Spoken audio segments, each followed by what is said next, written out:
Magandang umaga mga kabasic, nandito tayo ngayon sa Bulacan.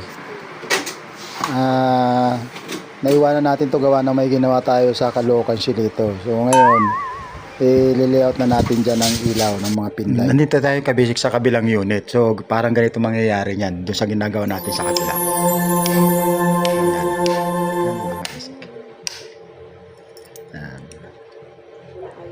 Kaya alam, mas maraming ilaw yun mga kabasic.